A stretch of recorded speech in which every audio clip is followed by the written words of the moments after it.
Bonsoir, bienvenue sur le webinaire donc présentant le cursus ingénieur ISAE Supaéro.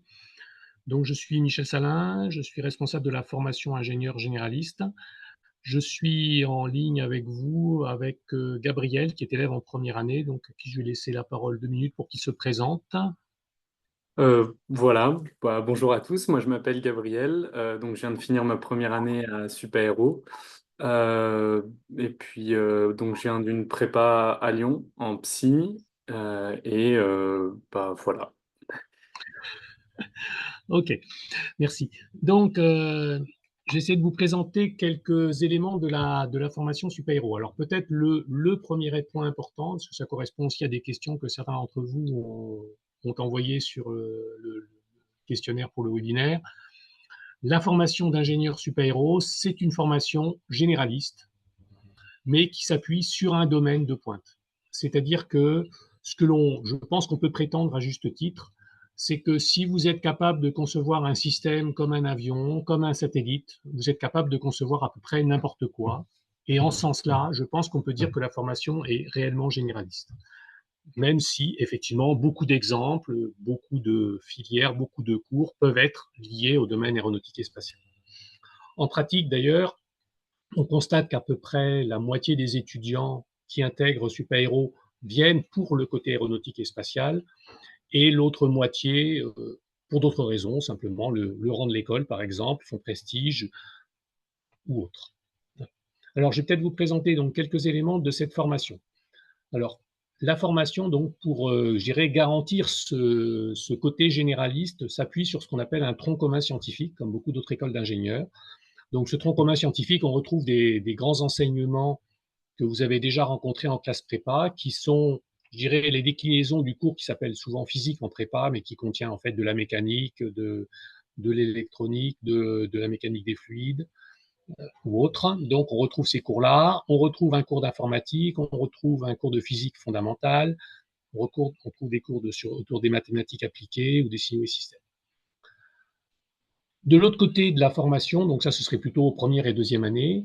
De l'autre côté de la formation, en dernière année, on a ce qu'on appelle des filières d'expertise, ce qui vous permettent d'approfondir un domaine en particulier. Et donc, on retrouve, si vous voulez, dans le titre de ces filières d'expertise, un petit peu les éléments qui apparaissent dans le tronc commun scientifique, donc des filières associées à la mécanique des fluides, à la mécanique des structures, à l'informatique, aux télécoms. Observation de la Terre, sciences de l'univers, c'est plus lié au côté un peu spatial de l'école, autour de la science, de ce qu'on appelle les sciences de la décision, de l'intelligence artificielle, signaux, systèmes, structure et matériel. En complément du tronc commun scientifique, il y a des formations de type humanité, donc langue, sport, agriculture. Donc, par exemple, vous avez 2 langues vivantes obligatoires à l'école, dont l'anglais, possibilité aussi de faire une troisième langue vivante, le cas échéant. Vous allez avoir des projets dans le cadre de votre formation. Donc, alors, en première année, il y a un nouveau projet, enfin, qui a été remplacé par un bootcamp qui est autour de l'innovation entrepreneuriat. En troisième année, il y a un projet autour de l'ingénierie et entreprise. En deuxième année, un projet de type recherche. En deuxième année, un cours autour des transitions du développement durable, des cours d'économie, des cours électifs, c'est-à-dire que vous avez la possibilité pendant le deuxième semestre de la première année et le deuxième semestre de la deuxième année de suivre un ensemble de cours au choix parmi tout un ensemble qui vous est proposé. Vous avez aussi, j'en parlerai plus tard, la possibilité de substituer votre semestre 4, donc ce qui est en fait le deuxième semestre de la deuxième année, par un semestre dans une université partenaire à l'étranger. Alors peut-être avant de passer à la suite, Gabriel, si vous voulez dire un petit peu qu'est-ce que vous avez choisi, vous, en langue, en cours électif ou autre, par exemple. Oui, bien sûr. Alors en électif, moi j'avais pris beaucoup de choses autour de l'aéronautique. Euh, j'avais aérodynamique des automobiles, acoustique et ondes de choc, initiation à l'entrepreneuriat et le dernier c'était écoulement géophysique. Donc beaucoup de choses autour de l'aéronautique parce que c'est un peu pour ça que je suis rentré à Supaéro. Mais il y avait beaucoup de choix et j'aurais pu faire quasiment rien en rapport avec l'aéronautique aussi. C'est pour ça que ça reste en fait assez généraliste, c'est ça qui est chouette. Et en langue, j'ai fait du russe pour découvrir parce que ça me faisait plaisir et que j'avais envie de découvrir. Voilà. Alors peut-être pour préciser sur les électifs, hein, donc je crois qu'il doit y avoir entre 30 et 40 cours qui sont proposés, hein, donc vous en choisissez 4. Parmi les cours, il y a des cours aussi qui vont donc autour les autres domaines du tronc commun dont on parlait tout à l'heure, mais des choses qui n'ont aussi pas grand-chose à voir finalement. Il y a un cours autour de la bioingénierie, il y a des cours autour de la planétologie des exoplanètes, il y a des cours autour du droit, etc. Enfin bref, des possibilités énormes de découvrir des choses un peu nouvelles. Toujours de l'autre côté du spectre, en troisième année, en fait, notre troisième année est constituée de 2 parties. La partie filière dont je parlais tout à l'heure, qui est plutôt le côté approfondissement d'un domaine scientifique, et puis il y a ce qu'on appelle le domaine d'application, qui est plutôt transverse, qui serait plutôt de type métier, si on peut dire, ou de type pluridisciplinaire.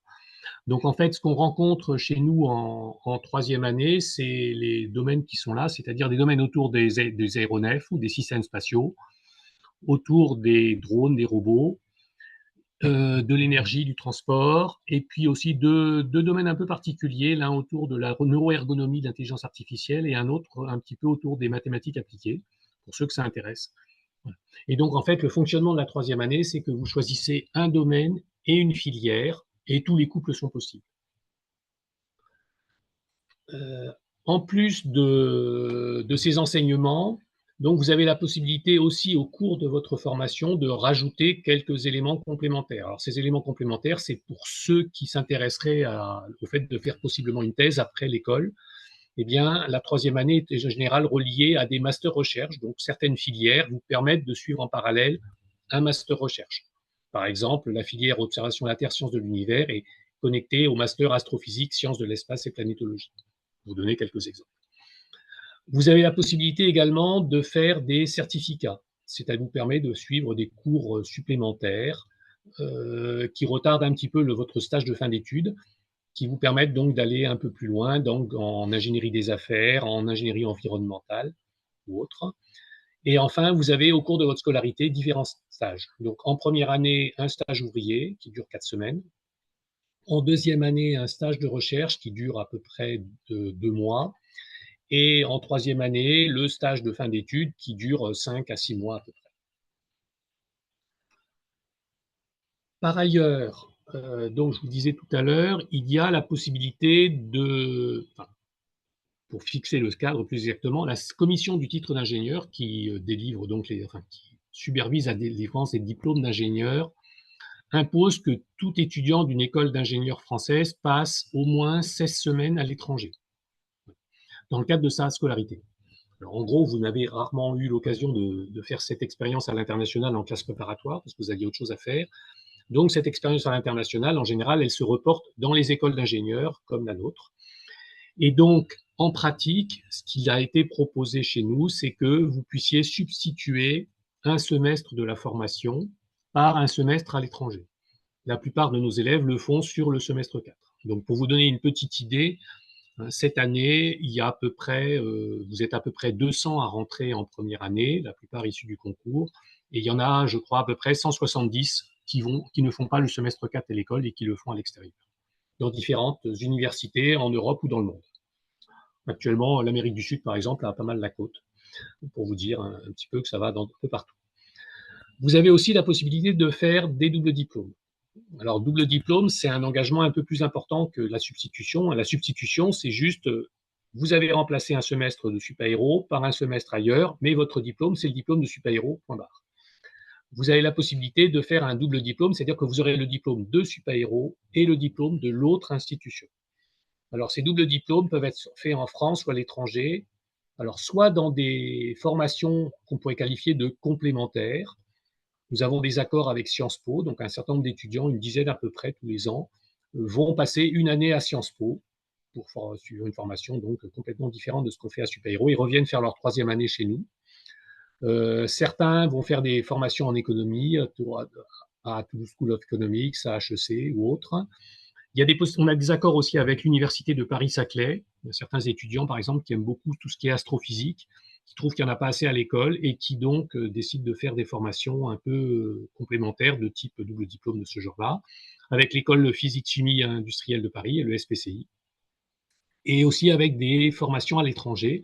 Donc, on a des accords avec des universités, par exemple aux États-Unis, Georgia Tech, Michigan ou Illinois, et autres. Donc ça dépend un petit peu de votre choix, mais en général, je dirais que sur un double diplôme, la théorie voudrait que vous passiez 2 ans à Supaéro, les 2 premières années, et ensuite vous passez théoriquement 2 ans dans l'autre institution et vous avez les 2 diplômes à la fin. Ensuite, par rapport à la formation à Supaéro, donc je dirais que vous allez quitter enfin le système de type lycée que vous connaissez jusqu'à présent avec des enseignants qui sont, je dirais, essentiellement et à 100% des enseignants.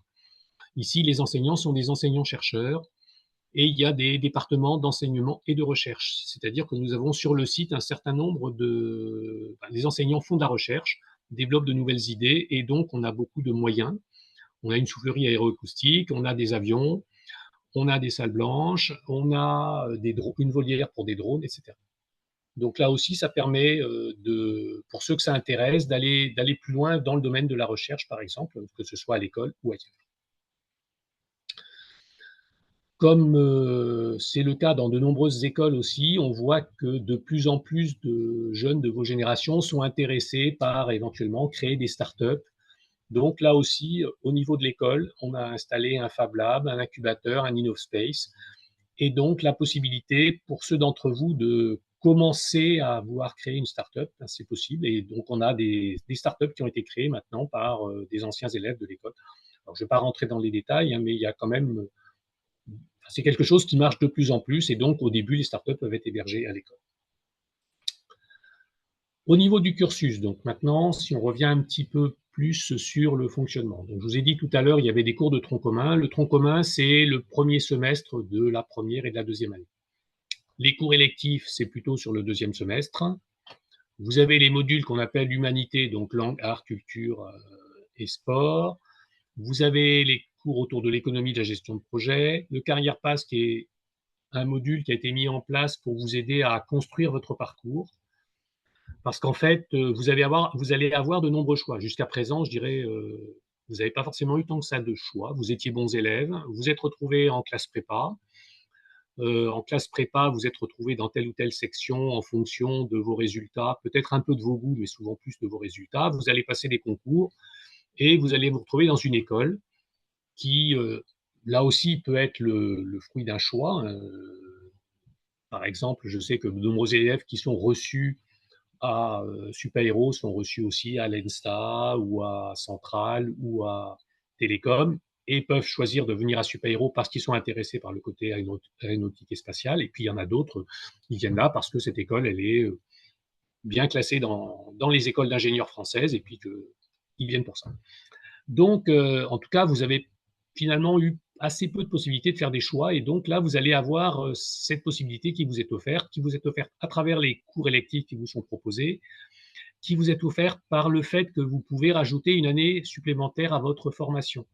C'est ce qu'on appelle l'année de césure ou de stage long, c'est-à-dire que vous avez la possibilité, au cours de votre formation à Supaéro, d'interrompre celle-ci, je dirais, pendant 1 an pour faire autre chose.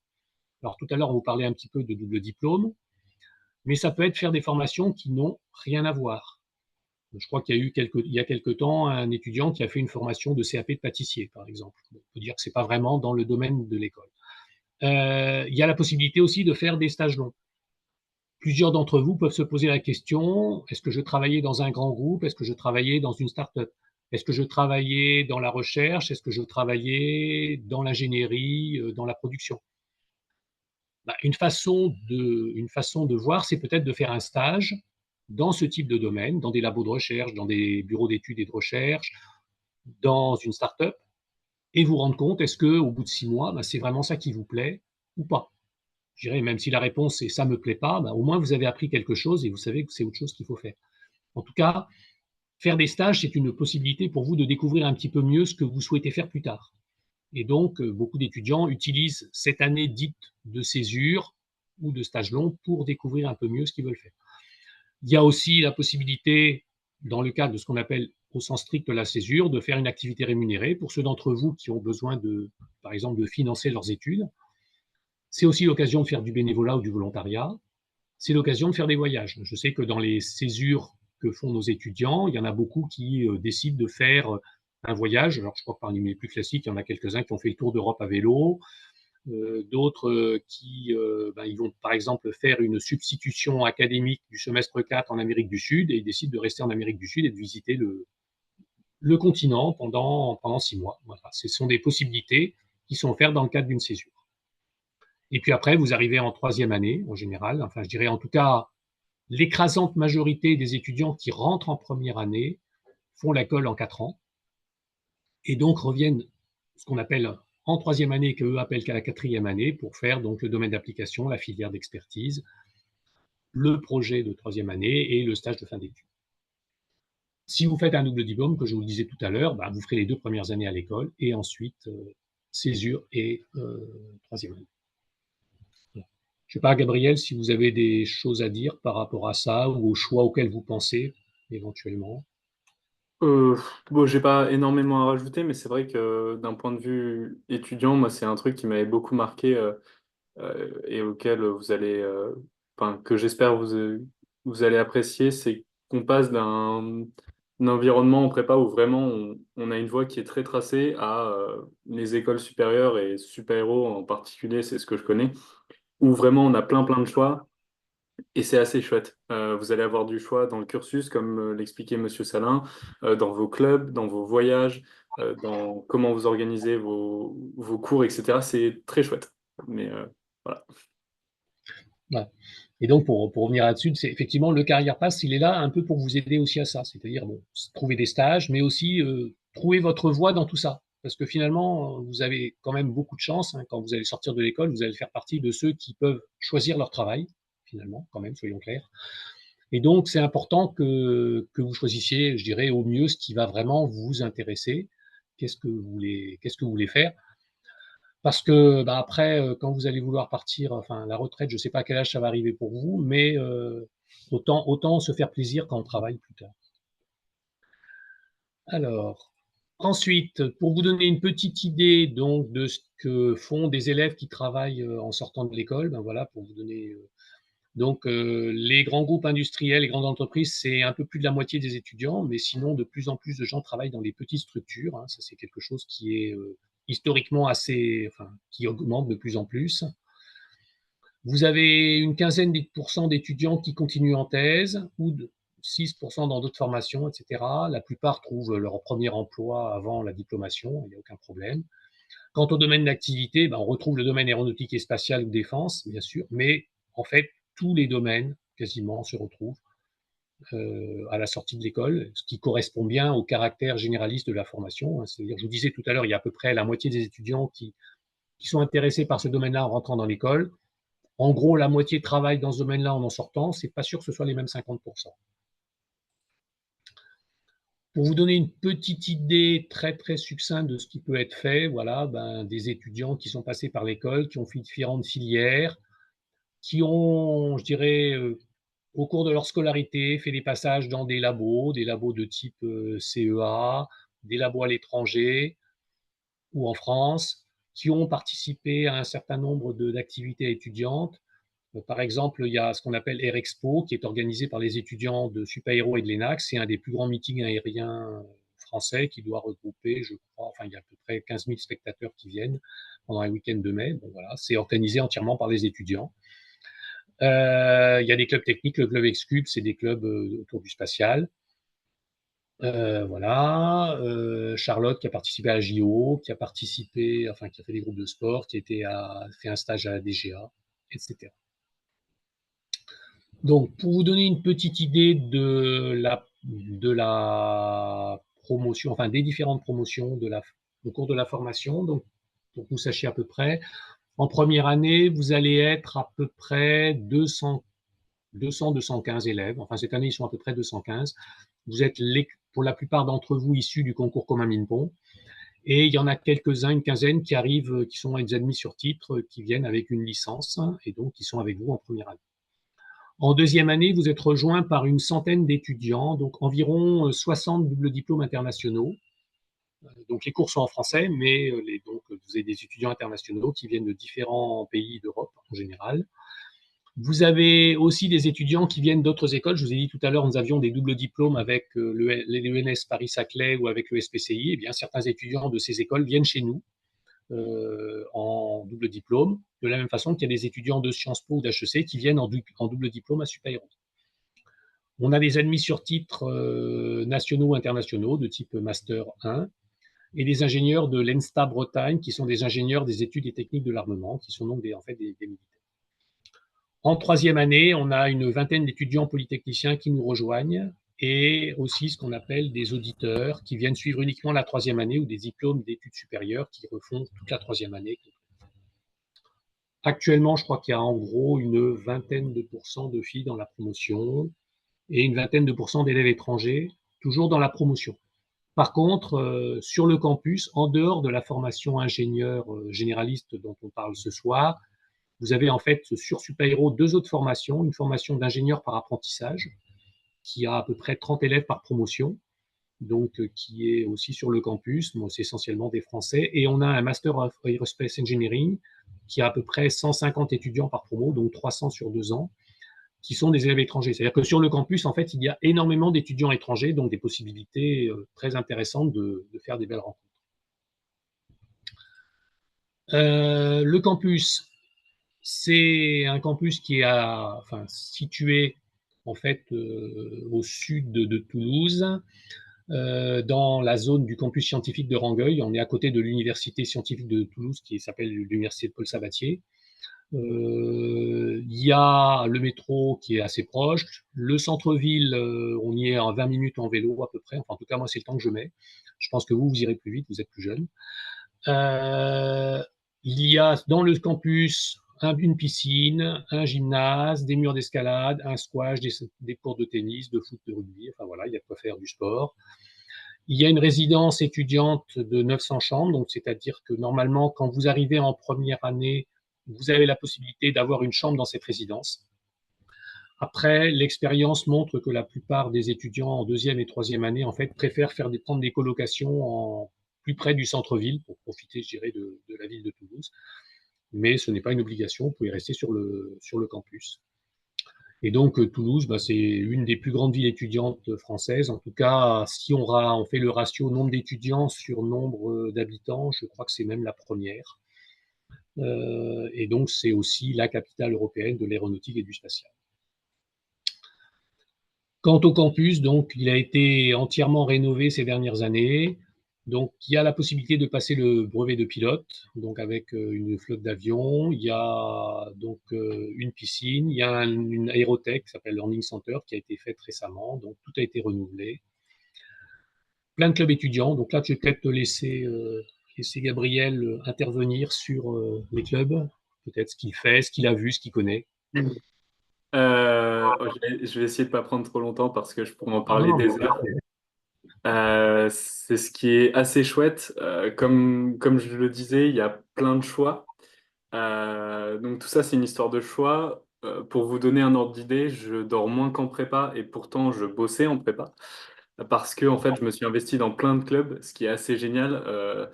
J'ai participé à la fanfare, j'ai participé au club qu'on appelle le JTS, qui est en fait le club vidéo et montage de super-héros. J'ai fait du canyoning, j'ai participé à des sorties voile légères et lourdes. Bref, j'ai fait plein de choses et j'ai plein d'amis qui ont fait plein de choses. Et vraiment, il y en a pour tous les goûts, c'est assez génial. Et donc, comme le disait Monsieur Salin, il y a aussi énormément d'opportunités. Toulouse, c'est une ville qui est vraiment formidable et très très jolie. Et on a un super accès, notamment en vélo. En vélo, c'est très très simple d'aller à Toulouse et c'est assez chouette pour sortir entre copains. Donc voilà, c'est une super vie étudiante. C'est vraiment un super campus et des super clubs. Voilà. Peut-être pour revenir sur les quelques-unes des photos qui apparaissent, donc vous avez les clubs sport, liés au sport et autres, et les clubs événementiels, donc il y a le Gala, Air-Expo dont on parlait rapidement tout à l'heure, le Raid Isae aussi qui est organisé par les élèves. Peut-être une petite idée là sur le club Mars qui apparaît à gauche, c'est-à-dire qu'en fait, depuis plusieurs années, il y a une dizaine d'étudiants de super-héros qui participent à des simulations de vie sur Mars. C'est dans le désert de l'Utah aux États-Unis. donc où ils vont mener des expériences dans un environnement qui pourrait ressembler à ce qui pourrait se passer sur Mars un jour. Je ne sais pas si certains d'entre vous iront là-bas, mais en tout cas, ça fait partie des choses qui sont proposées à l'école. Et puis les clubs techniques, ben, il y a régulièrement des étudiants qui lancent des mini-fusées, qui conçoivent des drones et qui vont les présenter dans des conférences parfois à l'international. Une petite chose un peu nouvelle pour cette année, donc je ne vais pas rentrer dans les détails de cette planche, hein, mais c'est que je crois que les oraux de TIPE sont organisés à Toulouse cette année. Donc, je pense que la plupart d'entre vous seront amenés à faire un aller-retour sur Toulouse au moment des oraux. Eh bien, si vous voulez en profiter pour venir visiter le campus, il va y avoir des choses qui sont organisées comme ça. Ça peut être l'occasion pour vous de voir de quoi ressemble Super-Héros et puis d'avoir des informations, de rencontrer des étudiants et de pouvoir en discuter avec eux. Voilà, dernière planche, et puis après on passera aux questions si vous en avez, j'espère. Donc, ben, peut-être pour vous dire un petit peu qu'est-ce qu'on espère faire à l'école, hein. Donc, c'est vrai que parfois on entend beaucoup dire de mal de l'aéronautique en particulier, sur le côté polluant de l'aéronautique ou des choses comme ça. Bon, c'est vrai que c'est un souci, c'est un vrai problème. Moi, je dirais que, alors ça peut être vu de deux façons différentes, hein. On peut se dire, bon ben voilà, c'est foutu, il me reste plus qu'à s'installer dans le Larzac avec ses chèvres et cultiver du fromage. Bon, si tout le monde fait ça, on risque d'avoir une surproduction de fromage de chèvre, hein, et on ne va pas beaucoup avancer. L'autre solution, c'est peut-être de se retrousser les manches et de se dire, ben, il y a des choses à faire maintenant. Je crois que vous arrivez à un moment charnière, il y a peut-être beaucoup de choses à changer justement dans notre monde, faire beaucoup de transitions. Et donc, la culture d'ingénieur, l'intelligence de l'ingénieur sont quelque chose qui sont d'autant plus importants et que vous avez beaucoup de choses à faire pour y arriver. Voilà, je vous remercie de votre attention. Donc, on va essayer maintenant de répondre à vos questions. Alors, normalement, l'idée, c'est d'utiliser la fonction QR du Zoom pour pouvoir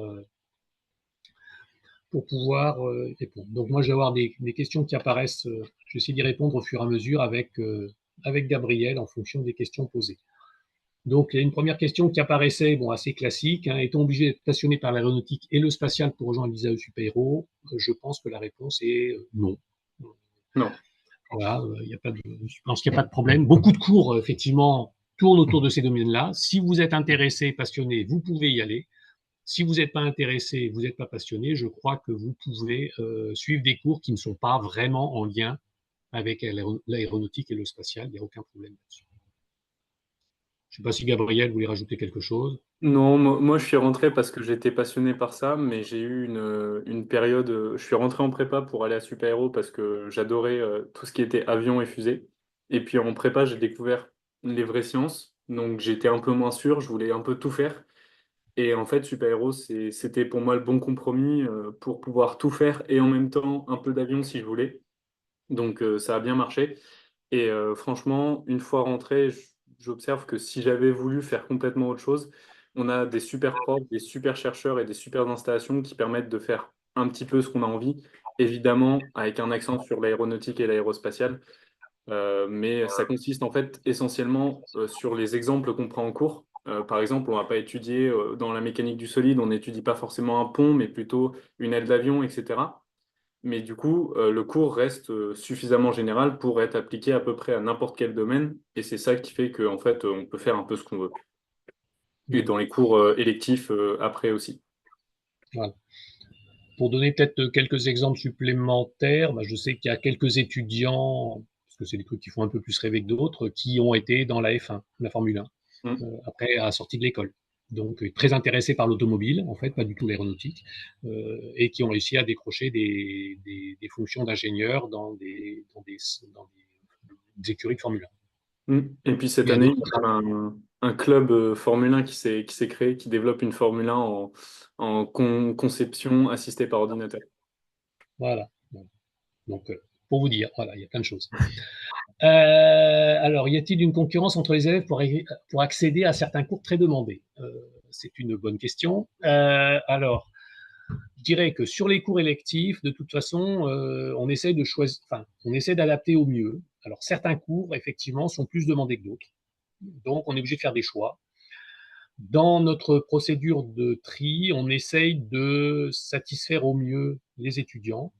Donc, quand un étudiant a eu un module qui est très demandé, eh bien, il n'aura pas que des modules très demandés, donc éventuellement, il passera en deuxième choix sur d'autres modules.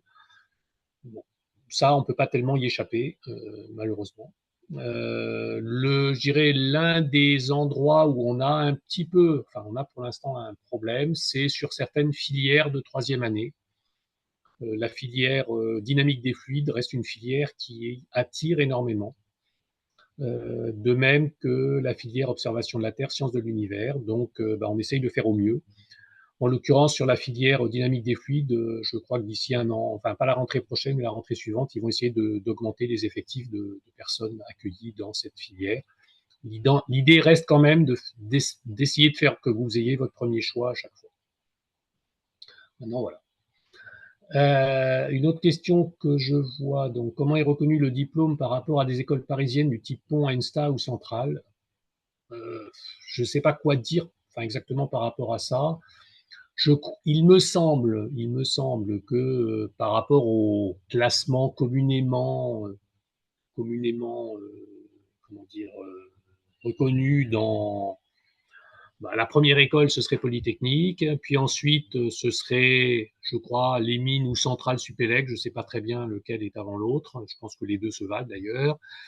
Il y a les ponts après, et puis après, il y a une sorte de trio qui contiendrait l'ENSTA Paris, Supaéro, et puis Télécom. Voilà, et puis après, il y a, je pense, des écoles comme Centrale Lyon, etc. Mais là, bon, je pense que ça n'a pas une énorme importance. Vous ayez une de ces écoles-là, je dirais, vos possibilités plus tard sont à peu près les mêmes. C'est-à-dire que vous pourrez faire un peu ce que vous voulez.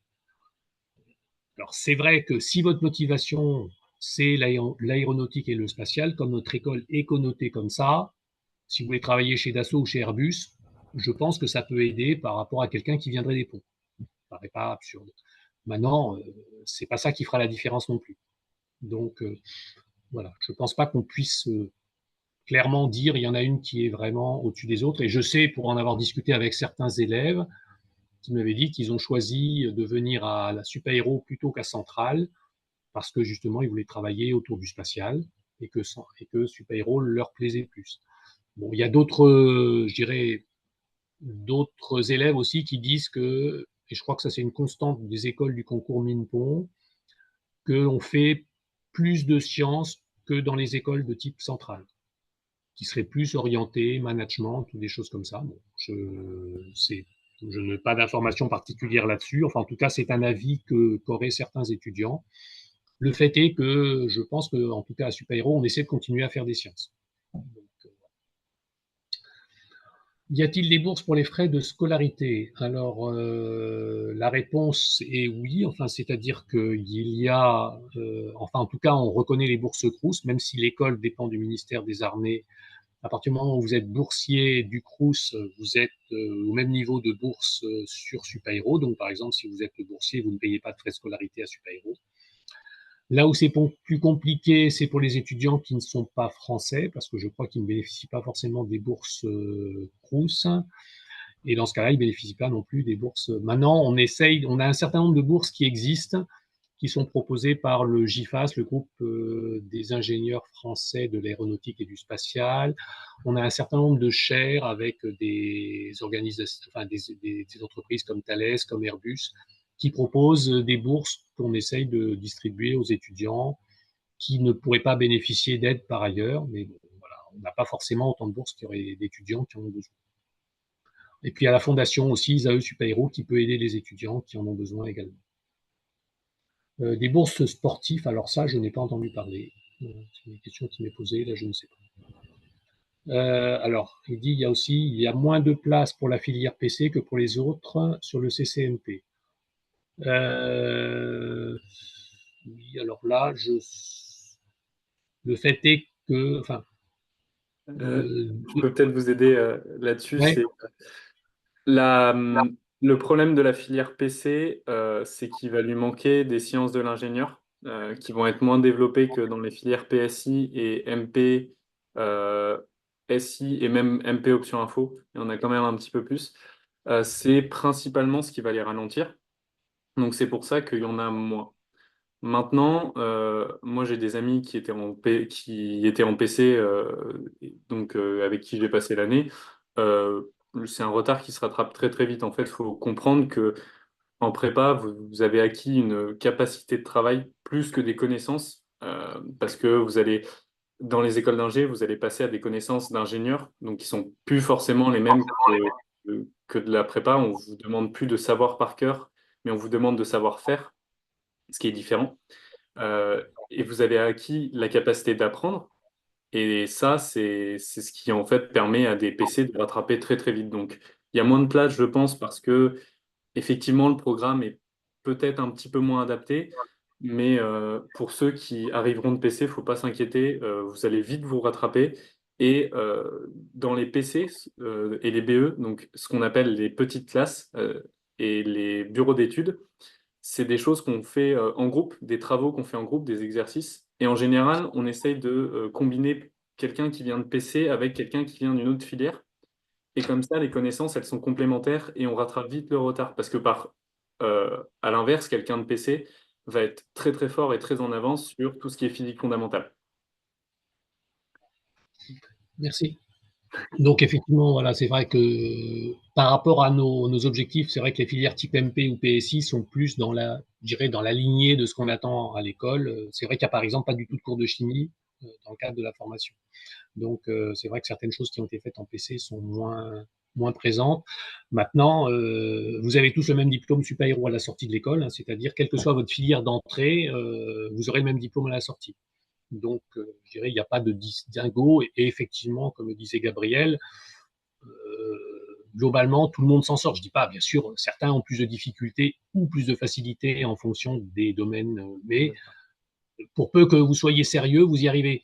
Je dirais, à la limite, quand on regarde, il y a de temps en temps des redoublants, c'est pas forcément les PC qui trustent les places de redoublants et les MP qui se baladent. Non, c'est parfois d'ailleurs souvent même des MP qui redoublent parce qu'ils sont un peu mis trop en vacances en se disant bah, les prépas, j'ai bossé, maintenant c'est bon. Bah, il faut quand même travailler un petit peu malgré tout. Voilà, on vous embête avec ça. Ensuite, question aussi, en tant qu'étudiant, on peut trouver du temps pour financer notre formation, travail à temps partiel, stage rémunéré. Alors, bon, objectivement, l'emploi du temps pendant l'année scolaire est quand même assez lourd. Donc, je pense qu'il y a des possibilités de travail à temps partiel à côté, si vous réussissez à mettre ça sur le week-end, par exemple. Et puis sinon, ce que je disais par rapport à la césure, bah, l'année de césure, ça peut être l'occasion de travailler de façon rémunérée pour payer sa formation. Donc voilà. Après, je vous dis, il y a aussi des aides à travers la fondation, etc. Là, normalement, ça peut s'arranger. Je pense aussi que vous pouvez demander des prêts bancaires hein, quand un étudiant arrive en disant je suis élève à Super Héros. Bon, les banques regardent ça quand même avec un certain intérêt, soyons clairs. Ensuite, qu'en est-il de la sélectivité pour les associations? Alors là, Alors joker. ça va être mon domaine, entre guillemets. Ouais. Il n'y en a pas. Je sais que ça peut faire peur parce que notamment, moi j'avais été complètement bluffé d'entendre, parce qu'il y a pas mal d'échanges au cours de l'année avec d'autres écoles d'ingénieurs, notamment des compétitions sportives, et j'avais été assez étonné d'entendre que par exemple à Centrale Supélec, on ne peut pas rentrer dans n'importe quelle association et il faut être sélectionné. À Super Héros, c'est pas du tout le cas en fait. Il faut comprendre que Super Héros, vous allez être une promo de 200 à peu près, comme l'a dit Monsieur Salin. C'est tout petit pour une école d'ingé, ce qui fait que c'est très familial. Moi, je suis délégué de promo, mais au-delà de ça, je connais tout le monde dans la promo et je pense que même si j'avais pas été délégué, j'aurais pas été loin de connaître tout le monde dans la promo. Et donc, les associations, bah, au final, il y a de la place pour tout le monde. Sur quasiment toutes les associations, je ne connais pas d'association, en tout cas, qui fasse de sélection. Le S-Cube, ils sont donc l'association des fusées qui est la plus populaire de super-héros en ce moment, c'est 80 personnes, je crois. La fanfare, on est répartis sur 3 années, on est une soixantaine, je crois. Les organisations d'événements, il y a de la place pour tout le monde. Plus vous êtes, moins il y a de travail, donc plus vous avez du temps pour faire d'autres associations. Le vrai facteur qui va vous arrêter, c'est votre temps. Parce que vous allez Ouais. vouloir tout faire. Tout le monde veut faire ça. On rentre, on veut tout faire, et en fait, on n'a pas le temps. Et donc, la sélectivité, c'est vous qui allez vous l'imposer parce que vous ne pourrez pas tout faire. Mais elle ne vous sera pas imposée par les présidents des clubs ou quoi. Ça, non. Et donc, et comme je disais tout à l'heure, en plus, comme il y a plusieurs formations sur l'école, enfin, il y a les formations apprentis, la formation Mm. MAE, Master Aerospace Engineering, ben, dans les associations, sauf erreur de ma part, il y a justement des élèves des différentes formations qui côtoient les élèves ingénieurs et ça pose aucun problème que je sache. Mm. Au Bah, contraire. au contraire, par exemple, au S-Cube, donc l'association Fusée, il y a des masters dans quasiment tous les projets qui, justement, trustent un petit peu et apportent plein de connaissances super utiles aux premières années qui leur permettent d'évoluer super vite. Et c'est un échange qui est très, très enrichissant, et ça, dans plein d'associations, en fait. Ok, donc une autre question, c'est à quel point la formation de super-héros se différencie-t-elle de la formation d'ingénieur de l'ENAC? Alors, je ne connais pas bien en détail la formation de l'ENAC, mais pour moi, on forme plutôt des contrôleurs aériens ou des pilotes. En tout cas, je sais qu'à une époque, on avait parlé de mutualisation de certains éléments avec l'ENAC. En pratique, au niveau des enseignements, par exemple, en fait, à part les enseignements de langue et certains enseignements de mathématiques appliquées, on n'a aucun point commun. Donc, je pense que, en fait, à Super par exemple, toute la composante mécanique au sens très large, mécanique des fluides, mécanique des structures, c'est des choses qui ne sont pas du tout faites à l'ENAC. Mm. Donc on est plus dans la, je dirais, orienté. Si on dit qu'il y a le domaine aéronautique et spatial, d'abord le spatial n'est pas présent à l'ENAC, c'est l'aviation aéronautique. Et ensuite, on serait plutôt du côté des gens qui conçoivent les avions, alors que l'ENAC serait plutôt du côté de ceux qui utilisent, enfin, gèrent les aéroports, gèrent les flottes d'avions, etc. Si je puis me permettre. Mais maintenant, je ne connais peut-être pas assez la formation ENAC pour pouvoir me prononcer complètement. Alors, après l'obtention des diplômes, quelle est la part d'étudiants qui obtiennent directement des emplois dans des entreprises aéronautiques et dans les autres domaines? Bah, comme je vous le disais tout à l'heure, enfin, que je sache, c'est environ la moitié. Alors, en pratique, je crois que j'avais une planche tout à l'heure qui donnait les résultats. Voilà, c'est ça. Ça, c'est l'enquête premier emploi 2024. Bah, vous avez une idée un petit peu des différents domaines dans lesquels les gens qui sont sortis de Supaéro sont allés travailler. Donc, vous voyez qu'il y a quand même une certaine variété, hein. Alors, je crois que l'an dernier, on en avait quelques-uns qui avaient travaillé même dans le domaine de l'art. Bon, là, il n'y en a plus, mais voilà.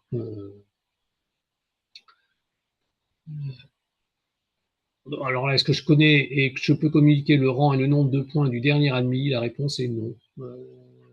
Je ne sais pas. Je ne sais pas parce que ça change tous les ans, en fait. Euh, on a un certain nombre de places au concours, grosso modo, donc, qui doit être indiqué sur le site GEI Univ. Donc, je sais qu'il y en a je crois, un peu plus de 60 en NP ou NP étoile, une dizaine en NPI, je crois que c'est 75 en PSI. Bon, ben voilà, c'est une fois qu'on a atteint le total, en gros, ça s'arrête. Et donc, ça dépend des années. Est-il possible de continuer à faire des maths dans l'école? Ah, grave question. Je suis prof de maths, donc ça tombe bien. La réponse est oui. Alors, si vous voulez, bon, si je prends la question des maths en tant que telle, hein. Bon, d'abord, il y a quand même un point qui est important, mais ça, ce sera valable dans toutes les écoles d'ingénieurs, c'est qu'on passe à un monde qui s'appelle les mathématiques appliquées, c'est-à-dire que c'est plus des maths pour faire des maths, c'est pas des maths hyper abstraites, c'est des maths qui veulent être, enfin, dont le but c'est d'être utilisé pour l'ingénieur. Ce qui est utilisé par l'ingénieur, c'est par exemple l'optimisation, c'est par exemple les méthodes numériques pour résoudre des équations différentielles ou des équations dérivées partielles, c'est-à-dire les équations qu'on rencontre en physique. C'est des outils de probabilité statistique pour faire des tests, par exemple. C'est des mathématiques qui servent à traiter des signaux, parce qu'un signal, c'est une image, c'est des informations qui transitent et qu'il faut pouvoir traiter. Donc, vous avez un cours de tronc commun qui représente en gros 120 heures. C'est un des plus gros modules de tronc commun sur l'ensemble de la scolarité, sur les 7 modules dont je vous parlais tout à l'heure. Voilà. Après, il y a des cours électifs qui permettent d'approfondir les mathématiques. Donc, il y a un module de maths relativement, enfin peut-être plus abstraite, autour des distributions, opérateurs, semi-groupes, ou bien autour des outils théoriques de l'optimisation. Vous avez des modules d'approfondissement en statistique.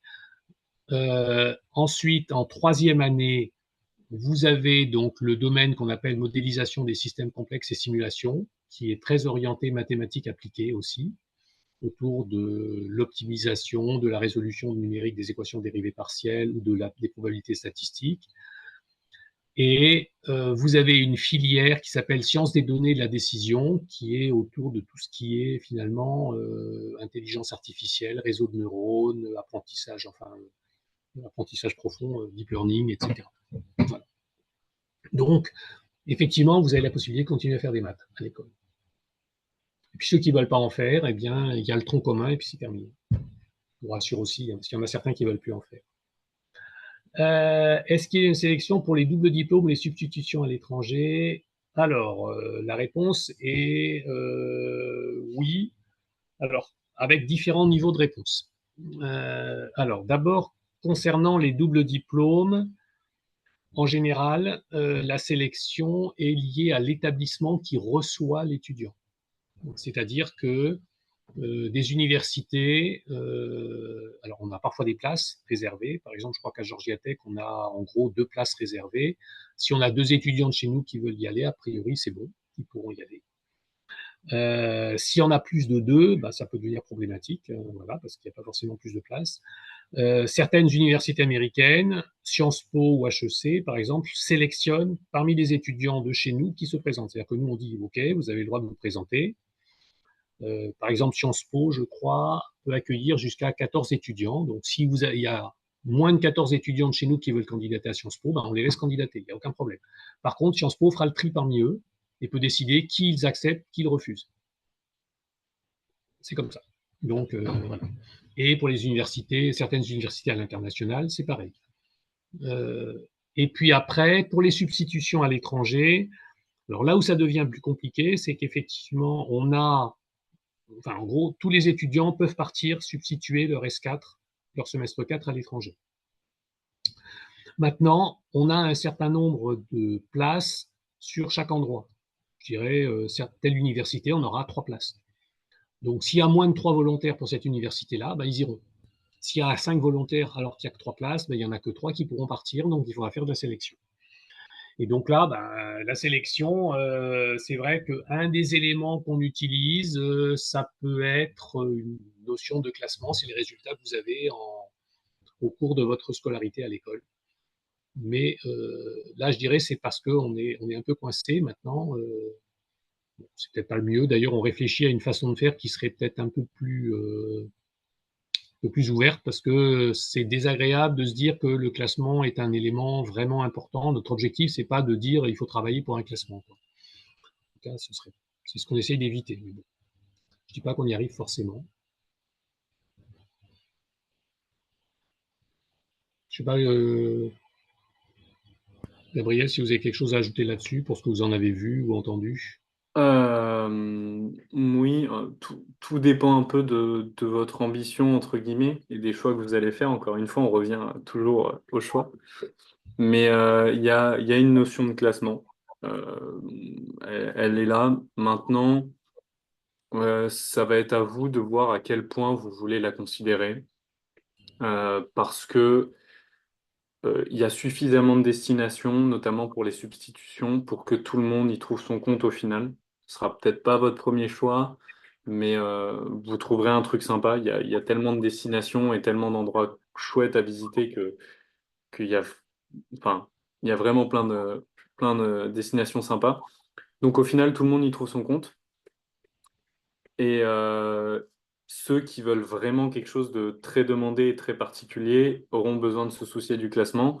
Maintenant, moi, je connais plein de personnes, y compris moi, on ne s'est pas forcément soucié du classement. On a fait ce qu'il fallait pour bosser. On a bossé comme il fallait. On s'est bien investi dans les clubs à côté. On arrive avec des classements corrects. Je pense qu'on va avoir des subsides très corrects. Nos deuxième années nous en avaient parlé de la même manière. globalement, ça se passe bien et c'est un peu au choix de chacun de voir à quel point il veut s'investir et aller chercher un bon classement ou pas. Ouais. Moi, je dirais peut-être pour rajouter quelque chose, c'est vrai que parfois j'ai l'impression qu'il y a une sorte de survalorisation de certaines directions. On ne sait pas trop pourquoi. En l'occurrence, par exemple, l'Amérique du Sud, là, depuis quelques années, a le vent en poupe. Je ne sais pas pourquoi, parce que je ne crois pas que les universités sud-américaines fassent partie des universités du top, en haut du top mondial, mais voilà. Peut-être que les gens se disent, ben, l'Amérique du Sud, ça fait rêver plus que d'autres endroits, certes. Mais bon, après, il faut voir que la substitution du S4, l'idée de la commission d'éthique d'ingénieurs, c'est le côté multiculturel, c'est de rencontrer une autre Ouais, voilà. culture, de voir une autre façon de voir les choses. C'est pas de dire il faut aller dans tel pays plutôt que tel pays. D'ailleurs, on fait par exemple l'anglais et la langue vivante 1 obligatoire. On n'oblige pas les gens à aller dans des pays anglophones. Euh, donc, c'est pas forcément une raison en soi, quoi. Donc, effectivement, je crois qu'on propose suffisamment de régions, suffisamment de lieux pour que vous puissiez partir de toute façon. Mm. Alors, il y a une question sur l'obtention d'un baccalauréat international avantage-t-elle l'intégration à votre école? Ben, pas que je sache. C'est-à-dire qu'en fait, de toute façon, l'intégration de l'école, c'est le concours. Et le concours, il est le même que vous ayez un bac international ou un bac, je dirais, français-français. Donc, je dirais que le bac international, si vous avez eu des cours dans d'autres langues, ça vous avantage vraisemblablement pour les langues, donc ça vous aidera peut-être au moment des écrits ou des oraux par rapport aux langues vivantes, mais voilà. En tout cas, c'est pas quelque chose qui est pris en compte au moment de l'intégration par rapport au concours.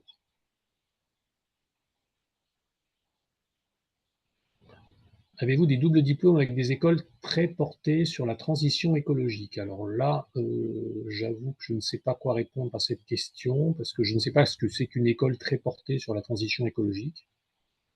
Voilà. Donc, Là, aujourd'hui, c'est quelque chose qui prend de plus en plus de place et il faut se rendre compte que toutes les écoles s'y intéressent petit à petit. C'est long à arriver. Il n'y a pas encore énormément de choses qui sont mises en place dans beaucoup d'écoles. Je ne sais pas si, comme dit Monsieur Salin, il y a vraiment une école qu'on peut appeler portée sur la transition écologique. Il y a des choses qui sont mises en place à Super Héros comme dans d'autres écoles. Donc, j'aurais tendance à dire pas particulièrement parce que bah, des écoles très portées sur la transition écologique, il n'en existe pas vraiment, pas encore même. ouais, je pense pas non plus. Par contre, ce que je peux dire, si vous voulez, c'est que si vous êtes intéressé par ces, alors là, Mm. je parle pas de double diplôme, je parle de ce qui se passe à Super Héros. À Super Héros, dans les enseignements électifs, il y a des enseignements autour des aspects de transition écologique, par exemple, là aussi, qui sont proposés. Euh, il y a un référentiel aviation climat qui a été Ouais. développé, créé par des enseignants-chercheurs de l'école et qui propose des formations là-dessus. Le domaine énergie, transport, environnement, on parle beaucoup de transition écologique. Il y a le certificat ingénierie environnementale qui est aussi autour de ces thématiques-là. Voilà. Après, éventuellement, d'ailleurs, je crois qu'on aura le cas l'année prochaine, il y a des masters qui sont proposés. Alors, je crois qu'il y a un master qui est cohabilité avec les ponts sur l'énergie, transition énergétique, des choses comme ça, donc qui est proposé à l'université de Paris-Saclay, je crois. Enfin, et donc, on peut proposer à ce moment-là de substituer sa troisième année par une formation de ce type-là. Donc là, ça correspondrait un petit peu à ce genre de choses éventuellement, mais en fait, ce serait pour avoir le diplôme de super-héros à l'arrivée. Après, je pense que aussi dans certaines universités étrangères où vous allez éventuellement substituer votre S4, vous pourrez peut-être suivre des cours qui seraient autour de la transition écologique. Ça, c'est possible également. Et là, c'est une question de choix, finalement. C'est ça. De toute façon, là, c'est quelque chose qui est assez compliqué à comprendre quand on est en prépa. Enfin, moi, je sais que de mon expérience, c'est quelque chose dont j'avais pas du tout conscience. Mais vous allez plus ou moins pouvoir construire votre formation comme vous l'entendez. Si vous avez envie de vous porter énormément sur la transition écologique, euh, vous n'allez pas avoir à faire. Vous pouvez trouver des cours à droite à gauche, des substitutions, prendre le bon domaine, la bonne filière en troisième année, qui vont vous permettre de vous porter principalement là-dessus. Idem si vous êtes intéressé par le spatial, idem pour l'aéronautique, et idem si vous voulez combiner plusieurs domaines, comme l'aéronautique et la transition écologique. C'est pas impossible de le faire. Et encore une fois, c'est juste une histoire de choix et comment vous voulez construire vos électifs, votre formation, votre substitution. Il y a plein de manières de le faire. Exactement. Et je dirais, il y a aussi la césure dont on parlait tout à l'heure, c'est-à-dire à travers l'année de césure que vous faites, ça peut être faire des stages dans des entreprises en lien avec la transition écologique, ça peut être suivre une formation spécifique dans un établissement externe qui parle de ces choses-là. Enfin bref, là aussi, tout est ouvert, quoi. Effectivement, c'est à vous de construire un peu votre projet et de voir après dans quel domaine vous voulez travailler, finalement.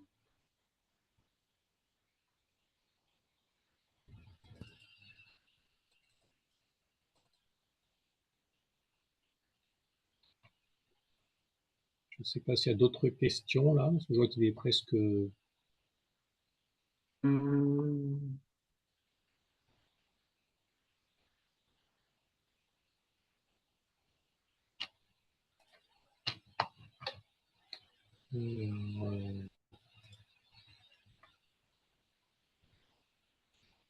Je sais pas. Hugo, s'il n'y a plus rien, on va. Là.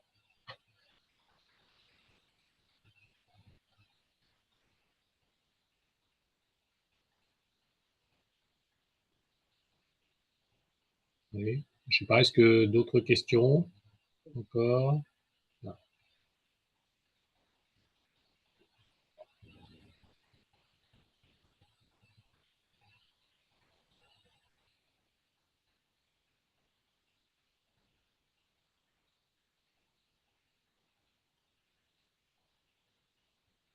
Ah, ça peut être intéressant sur la différence entre les stages ouvriers, recherche et fin de stage. Enfin, fin D'accord. de, j'imagine. Voilà, donc c'est effectivement, vous avez trois types de stages. Donc le stage ouvrier, c'est vraiment un stage de type exécutant, un peu connaissance de l'entreprise et voir un petit peu comment ça se passe dans une entreprise, les liens hiérarchiques, des choses comme ça. Ça dure 4 semaines. Le stage de recherche, c'est plutôt autour du domaine de la recherche. Donc, je dirais classiquement, ça se fait dans un labo type labo universitaire, donc même de l'école en général, même pour ceux qui le font. Et donc, on dirait, en pratique, ça peut être, par exemple, on vous donne un article scientifique à lire, à comprendre, et peut-être quelques simulations, quelques éléments pour essayer d'approfondir un peu ce qui est dans cet article-là, pour comprendre un peu comment la recherche se constitue, comment ça fonctionne, qu'est-ce que c'est qu'un article scientifique. Et le stage de fin d'études, c'est le stage qui conclut la formation. Donc, je dirais qu'en général, il se fait en entreprise la plupart du temps, en lien avec la filière de troisième année que vous allez faire. C'est-à-dire que si vous faites une filière autour de la dynamique des fluides, ben, ce sera peut-être un stage chez Airbus autour de l'aérodynamique, ou bien en automobile autour de l'aérodynamique, ou des choses comme ça. Voilà. Et les stages sont-ils rémunérés? Eh bien, ça dépend lesquels. Dans lesquels. Les stages recherche, en général, ils ne le sont pas, sauf s'ils durent plus de 2 mois. Le stage ouvrier, il dure 1 mois. Alors, ça dépend des entreprises. Il y a des fois, les gens sont payés parce qu'en fait, ils font vite le travail et donc c'est pas un problème. Et puis des fois, ben, c'est malheureusement pas le cas. Les stages de fin d'études sont pratiquement tout le temps rémunérés. En tout cas, s'ils ont lieu en France. Il faut faire attention que la législation en France n'est pas forcément la même qu'à l'international. C'est-à-dire qu'en France, à partir du moment où un stage dure plus de 2 mois, il doit être rémunéré. À l'étranger, par contre, cette loi n'existe pas. Donc, vous faites un stage, d'ailleurs, même, il y a des étudiants qui ont fait des stages au JPL, Jet Propulsion Laboratory aux USA, et c'est tout juste, ils ne doivent pas payer même pour être stagiaires là-bas. J'exagère à peine. Donc, voilà. On peut peut-être toucher deux mots aussi des stages longs qui n'étaient pas forcément mentionnés, mais qui sont le Oui. quatrième type de stage. Alors, sur les stages longs, ben, je dirais ils sont dans la même lignée que les stages de type fin d'études, parce qu'en général, ils durent 5-6 mois. Donc, je dirais, ils peuvent être rémunérés. Alors, soit vous dites, je vais faire un stage même pour raison purement alimentaire. À ce moment-là, c'est vous qui le cherchez avec une paye raisonnable. Sinon, c'est payé. Alors après, les tarifs, je serais incapable de vous les donner. Là, je ne connais pas. Le bureau des stages peut peut-être vous donner des informations là-dessus, mais bon, je pense que c'est un peu comme la plupart des écoles d'ingénieurs. Et une question aussi sur le corps de l'armement. Alors effectivement, il y a la possibilité de rentrer, enfin de candidater sur le concours pour devenir ingénieur de l'armement à la sortie de l'école. Donc par contre, ce qu'il faut bien voir, c'est qu'il y a très peu de place à ce concours-là, donc et vous êtes en concurrence avec des étudiants, éventuellement d'autres écoles, comme l'ENSTA, les ponts, les mines, Centrale, etc. Donc oui, c'est possible de passer ce concours-là. On peut essayer de vous aider parce que enfin à partir de l'année prochaine, va se mettre en place ce qu'on appelle un parcours talent pour des étudiants qui voudraient passer le concours d'ingénieur de l'armement. Donc on va peut-être mettre quelque chose en place au niveau de la troisième année pour aider les étudiants qui voudraient passer ce concours à le passer. Mais après, voilà, il n'y a pas de truc particulier, vous pouvez y candidater. Et sur le plan social, quelle est la pression sur les étudiants? Alors là, j'avoue que je ne comprends pas la question. Euh, j'ai peut-être une piste de réponse. Je suis pas sûr d'avoir tout compris, mais je pense que ça vient du fait qu'en prépa, peut y avoir une ambiance assez concurrentielle, peut-être que ça vient de là, ou alors qu'il y a beaucoup de travail. Dans tous les cas, sur ces deux plans-là, ça va être très différent par rapport à ce que vous avez pu connaître. Au niveau de la compétition, il n'y en a plus. Comme je l'ai dit, c'est une ambiance très familiale, tout le monde se connaît. En général, tout le monde s'apprécie, j'espère. Euh, et donc, il n'y a plus cette espèce de compétition qui peut y avoir dans certaines prépas, même si j'espère que ce n'était pas forcément le cas dans la vôtre. Il n'y a pas trop de pression au niveau des notes. Encore une fois, ça dépend de ce que vous visez en termes de classement, mais en général, il y a, voilà, il y a la pression qu'on choisit de se mettre, qui est différente de la pression qui est vraiment très différente de la pression des concours en prépa. Et au niveau de la charge de travail, il y a la charge de travail qu'on choisit de se mettre. C'est-à-dire que si j'avais choisi de faire aucun club, de prendre aucune responsabilité en tant que délégué ou quoi, je pense que j'aurais pu vivre une année où j'aurais dormi 10-11 heures par nuit sans problème parce que après avoir bossé en prépa, 1 heure de boulot, 2 heures de boulot, c'est très efficace. Et donc, vous faites très efficacement votre boulot, vos révisions. Donc, en termes de pression, de travail, ça va. Après, ce qui est sympa, c'est de se mettre plein de clubs, c'est de s'engager dans plein de choses, de sortir dans Toulouse, etc. Donc là, forcément, ça réduit le temps disponible. Donc, on a un peu plus de pression pour bosser. Certaines fois, il y a un peu des rushs quand les examens approchent.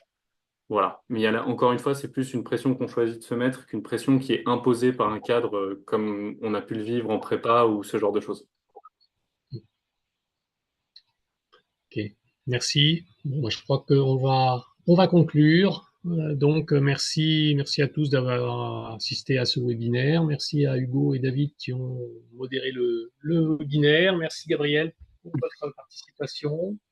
Petite question pour vous, là, pour finir. Vous auriez à rechoisir Super Héros, vous reviendriez? Oui, ouais.